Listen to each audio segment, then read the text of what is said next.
وہ ڈری ہوئی واش مروایا تن میں یہاں تھر تھرے ہوئی کیا بات میں لب پر علی گردن کی ریشمہ تھی لہو میں بھری ہوئی جب رکنے لگتا تھا تو رسن کھولے دیتی تھی باہر جو شمر بولتا تھا باندھے لیتی تھی جب داغ بے کسینہ سکینہ اٹھا سکی جب پیاس لگتی روکے چچا کو پکارتی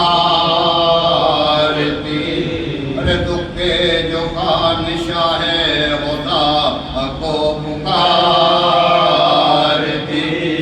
آتا نہ کوئی تو خدا کو پکارتی ارے جینے سے تنگ آکے قضا کو پکارتی کہتی تھی نا چشادہ امام امم رہے رونے کو دور ہے رونے کو ہم رہے جب دعوتے نسینہ سکینہ اٹھا سکی ارے شب وفات سکینہ حیات گویا کہ اپنی مرگ تھی بے کس پیاس ملتی نشان سے وہ گلے سب کے پاس ماں کی بلائیں لیتی تھی ماں کی ماں کی بلائیں لیتی تھی ماں کی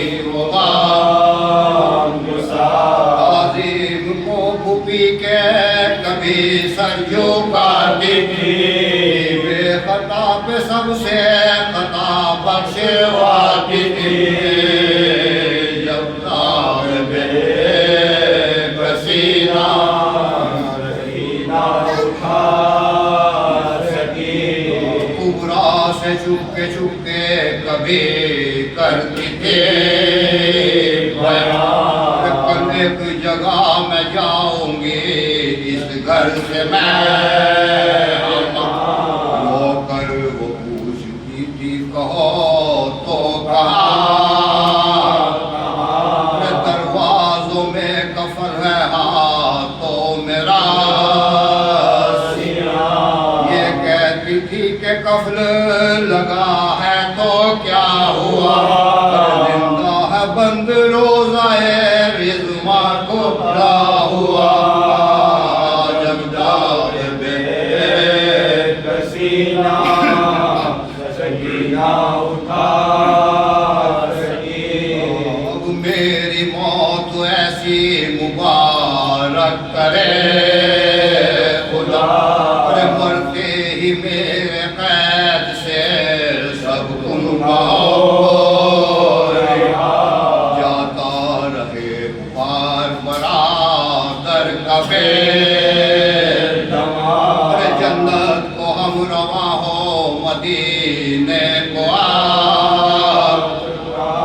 گل ہو سکینہ لے کے بلا سب کی مر گئی حیدر کی پوتی مشکلیں آسان کر گئی جب داغ بے کسینہ سکینہ اٹھا سکی ماں نثار سن لو غلط کہتی ہوں میں کیا جس دن پر میں سوتی تھی تیروں سے تھا شہرک کا کوئی بند ابھی تک نہیں ہوا کچھ اور تم نے سنا ہاتھ ہے